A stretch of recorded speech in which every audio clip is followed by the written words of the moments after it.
ഞാൻ ഇപ്പൊ കുടിച്ചതേ ഉള്ളൂ. ഇത്തിരി കുടിച്ച മോളെ. വേണ്ട അമ്മേ. പിന്നെ ആ സാറ് നിന്നെ പറ്റി ചോദിച്ചു. എന്തിനാ എന്നെ പറ്റി ചോദിക്കുന്നത്? ദേഷ്യം പിടിക്കണ്ട, ഇങ്ങനെ തല തിരിയാൻ കാരണം എന്താണെന്ന് തിരക്കുകയായിരുന്നു. അത് നേരെയാക്കാൻ അങ്ങേരെ ആരും വിളിച്ചില്ല.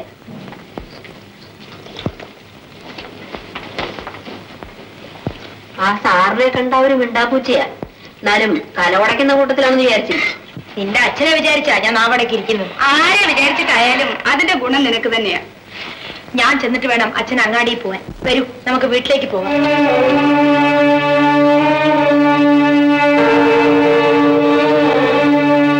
അച്ഛാ, അച്ഛാ, ദാ സാറ് വന്നിരിക്കുന്നു. നമുക്ക് പോകാം.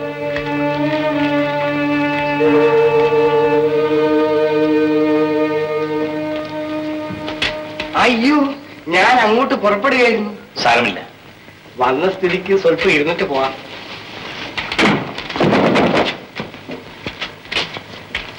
ഇവിടെ ഇത്രയൊക്കെ സൗകര്യമുള്ളൂ.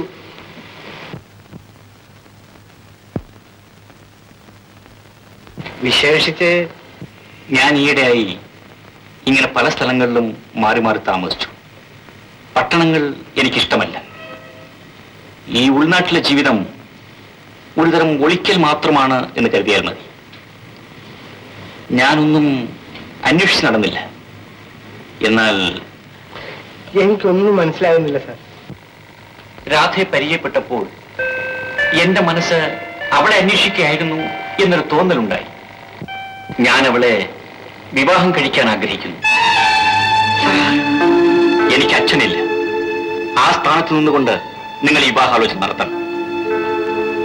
വിശ്വസിക്കാൻ വിഷമമാകുമെന്ന് എനിക്കറിയാം. ഞാൻ ഭ്രാന്ത് പറയുകയാണോ എന്ന് നിങ്ങൾക്ക് തോന്നാം. സാറേ, ഈ 20 കൊല്ലങ്ങൾക്കിടയിൽ ഈ ടിവിയിൽ വെച്ച് പലതും നടന്നിട്ടുണ്ട്. പലപ്പോഴും കണ്ണടച്ചു നിന്ന് അത് സഹിക്കേണ്ടിയും വന്നിട്ടുണ്ട്. എന്നാൽ ആദ്യമായി അവിടെ വെച്ച് ഒരു ജീവിതം അപകടപ്പെടുന്നത് 5 കൊല്ലം മുമ്പാണ്. അത് കാണേണ്ട വിധം കാണുകയും ശ്രദ്ധിക്കേണ്ട വിധം ശ്രദ്ധിക്കുകയും ചെയ്യാത്ത കുറ്റം എന്നിലുണ്ട്. ആ കഥ ഇനി അവിടെ ആവർത്തിക്കരുത്. അതും എന്റെ അറിവോടുകൂടി. ഞാൻ പറയുന്നത് സത്യമാണ്. എനിക്ക് കേൾക്കേണ്ട സാർ. മറ്റു വല്ല കാര്യമുണ്ടെങ്കിൽ സാറ് പറഞ്ഞു. വിവാഹം ചെയ്ത് ഞാൻ അവളെ എന്റെ കൂടെ കൊണ്ടുപോകും. ആഗ്രഹം തീർന്നാൽ തെരുവിൽ ഇറക്കി വിടും. നിങ്ങളൊക്കെ പണക്കാരല്ലേ? യശോനാരെ,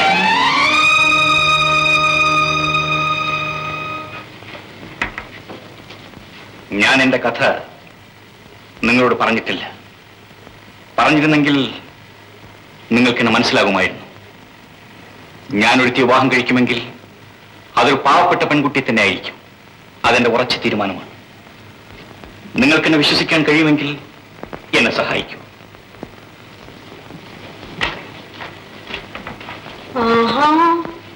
കളിച്ച് കളിച്ച് കളി കാര്യമായല്ലോ. പാവപ്പെട്ടത് വേണമായിരുന്നെങ്കിൽ ഒന്നും ഇവിടെ ഉണ്ടായിരുന്നല്ലോ. അതിന് നിന്നെ ആ മനുഷ്യന് ആവശ്യമില്ല. ഞാനൊരു മനുഷ്യൻ, സ്വന്തം മക്കളെ പറ്റി ഒരു വിചാരവുമില്ല. ചെന്ന് നടത്തി കൊടുക്കും.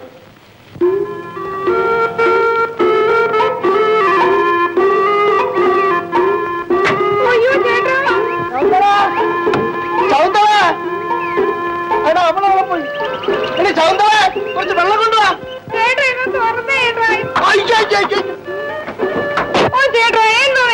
നീ ഇതിനകത്തിരിക്കുന്നത് നല്ല വേലയാണല്ലോ നീ കാണിച്ച. പതുക്കെ ശ്വാസം മുട്ടി ചത്തുപോയാലോ. പഴയ ദുഷ്യന്തിന് കുതിരയായിരുന്നു, ഈ ദുഷ്യന്തിന് കാറാണ്. അല്ല, നിനക്ക് വർത്തമാനം പറയാൻ അറിയാമല്ലോ. നീ എന്നെ കുളിപ്പിക്കണം. അതിന് ഞാൻ നിങ്ങളുടെ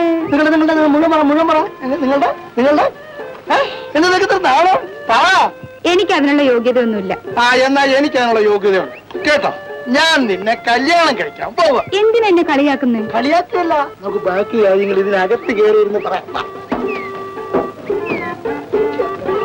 സാക്ഷാൽ ദുഷ്യന്തന് ശകുന്തളയോട് തോന്നിയത് ദൈവീക പ്രേമമായിരുന്നു. നീ സിനിമയെ കണ്ടിട്ടില്ലേ? പക്ഷെ നിന്റെ താഴ കണ്ണൂരായ ചേട്ടനോട് ഈ വിവരങ്ങളൊന്നും പറയരുത്. ഞാൻ പോയിട്ട് തിരിച്ചു വരും. അപ്പോൾ ഇടി മണ്ടിപ്പെണ്ണ നീ കരയാണോ? എനിക്കിത് വിശ്വസിക്കാൻ വയ്യ. എന്താണ് ആലോചിക്കുന്നത്? അല്ല, നിന്നെ വിശ്വസിപ്പിക്കാൻ എന്താ ഒരു മാർഗം എന്നാലോചിക്കുക. ശരി, ഞാൻ പോകുന്നതിന് മുമ്പേ നിന്നെ ഒന്ന് വിശ്വസിപ്പിച്ച്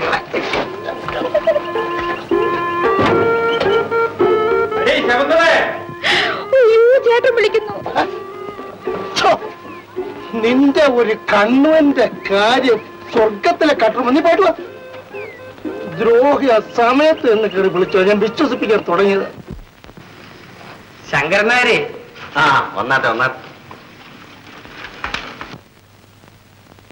ഒരു വിശേഷം ഉണ്ടായിരുന്നു. എന്താണാവോ? നമ്മുടെ ടിവിയിൽ വന്ന് താമസിക്കുന്ന ചന്ദ്രൻ സാറിന് വേണ്ടിയാണ് ഞാൻ വന്നത്. വിശേഷിച്ച് നമ്മുടെ രാധയ്ക്കൊരു വിവാഹാലോചന. ആരാ? അദ്ദേഹം തന്നെ. എന്താ കേശവന്നായി പറയണത്? പരിഹസിക്കുകയാണോ? അല്ല, അദ്ദേഹം കാര്യമായിട്ട് പറഞ്ഞതാണ്. എനിക്കിത് വിശ്വസിക്കാൻ വയ്യ. അദ്ദേഹം വലിയ പണക്കാരനായതുകൊണ്ടാണോ? അതും ആലോചിക്കേണ്ട വിഷയമാണ്. കുറച്ചു ദിവസം ഈ പ്രദേശത്ത് വന്ന് താമസിച്ച ഒരാൾക്ക് ഇങ്ങനെ തോന്നി എന്ന് പറഞ്ഞാൽ... ആദ്യം അദ്ദേഹം പറഞ്ഞപ്പോ എനിക്കും പലതും തോന്നി. പക്ഷെ അദ്ദേഹത്തിന്റെ കഥ കേട്ടപ്പോ ആത്മാർത്ഥമായിട്ട് പറഞ്ഞതാണെന്ന് എനിക്ക് മനസ്സിലായി. ആള് കൊള്ളാവുന്നവനുമാണ്. നേരാണോ കേശവന്നാരെ? അതെ, ഭാഗ്യം വന്നാണ് വിളിക്കുന്നത്. തിരിഞ്ഞു നിൽക്കരുത്. വന്നാട്ടെ, രാധയോട് ഞാൻ തന്നെ ചോദിക്കാം. രാധേ, രാധേ, മോളെ രാധേ. ഇങ്ങോട്ട് ഇന്നത്തെ രാധേ.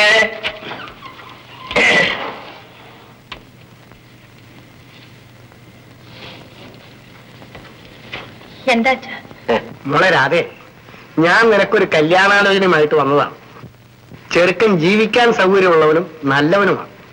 നീ എതിരൊന്നും പറയരുത്. ടിവിയിൽ താമസിക്കുന്ന ആ ചന്ദ്രൻ സാറാ. നീ സമ്മതിച്ചാൽ വീട്ടിൽ പോയി വേണ്ടപ്പെട്ടവരെ അയക്കാമെന്നാ പറഞ്ഞത്.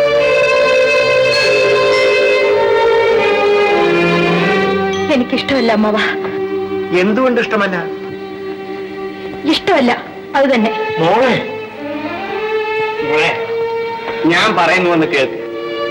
ഈ സാറ് ആ സോമനെ പോലെയുള്ള ആളല്ല. അത് ഓർത്തിട്ടല്ലേ നീ? എന്തോർത്തായാലും അക്കാര്യം എന്നോട് പറയണ്ട. പറഞ്ഞു കേട്ടിടത്തോളം കുഴപ്പമില്ലെന്നാ എനിക്ക് തോന്നുന്നു. എന്റെയും വിശ്വാസം അത് തന്നെയാണ്. നിങ്ങളുടെയൊക്കെ വിശ്വാസം എന്തായാലും എന്നെ അതിന് കിട്ടില്ല അമ്മവ.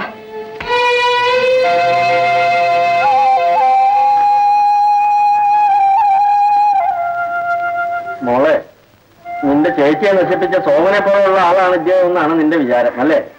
എല്ലാം അറിയുന്ന അച്ഛൻ എന്നോട് ഇങ്ങനെ സംസാരിക്കരുത്.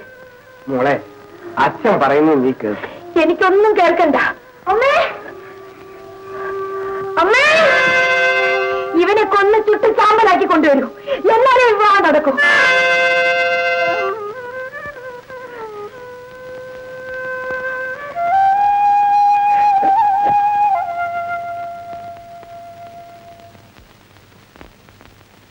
എന്നാ കേശവന്നാര് പൊക്കോളൂ. ഇങ്ങനെ പിടിവാശിയുള്ള ഒരു പെണ്ണിനെ ഞാൻ കണ്ടിട്ടില്ല. ഇത്ര നല്ലൊരു കല്യാണാലോചന വന്നിട്ട്. ആഹാ, ആലോചനയും കഴിഞ്ഞോ? അവൻ സമ്മതിച്ചോ? ആ, സമ്മതിച്ചു. കല്യാണ തീയതി നിശ്ചയിച്ചു. അതിനു മുമ്പേ കെട്ടി ഇങ്ങോട്ട് എത്തല്ലോ. എന്താ ചേട്ടാ നടന്ന്? എന്താ ഒന്നും മിണ്ടാത്ത? എന്ത് മിണ്ടാനാ ഞാനേ? സമ്മതിച്ചില്ലായിരിക്കും. വല്ല ആടോ പശുവോ മറ്റാണോ കയറിട്ട് പിടിച്ചു കൊടുക്കാൻ? ഞാനൊന്ന് പോയി പറഞ്ഞു നോക്കട്ടെ. ഒരു കാര്യമില്ല. ദൈവം തമ്പുരാൻ തന്നെ വന്ന് പറഞ്ഞാലും അവൾ അനങ്ങൂല. ചേട്ടാ, അവളുടെ മനസ്സിലിരിപ്പ് ചേട്ടന് അറിയാൻ പാടില്ലാഞ്ഞിട്ടാ. അവളെ എന്റെ മോൻ നാണുക്കുട്ടന് വേണ്ടിയിട്ടാ കാത്തിരിക്കുന്നു. പിന്നെ നമ്മൾ അതും ഇത് പറഞ്ഞിട്ട് വല്ല കാര്യമുണ്ടോ? സാറ് ആ കാര്യം ഒന്ന് മറന്നേക്കണം. ആ പെണ്ണിന്റെ വാശി ആർക്കും മാറ്റാൻ സാധ്യമല്ല.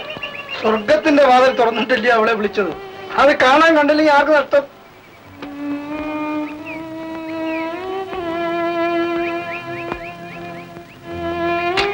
എന്റെ കൊച്ചങ്ങന്ന് രക്ഷപ്പെട്ടെന്നാ ഞാൻ വിചാരിച്ചു.